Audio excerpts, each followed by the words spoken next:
I dalje se raspravljaju. Raskid Ive Grgurić i Stefana Karića nije naišao na oduševljenje kod gledalaca treće sezone reality programa Zadruga 3, a pitanja nisu bila nimalo blako naklona prema Kariću, što nije prihvatio sa oduševljenjem.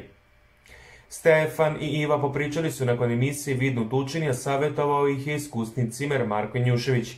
Ne moraš mene da kanališ i pazi šta pričaš. Nikada nisam u životu rekao da mi ne prija što ja imam loše pitanja, a ti ne, već da je bolje da ćutim. Ne moraš ni da glumiš patetiku, kao da ne možeš da se svađaš, emotivno si slomljena.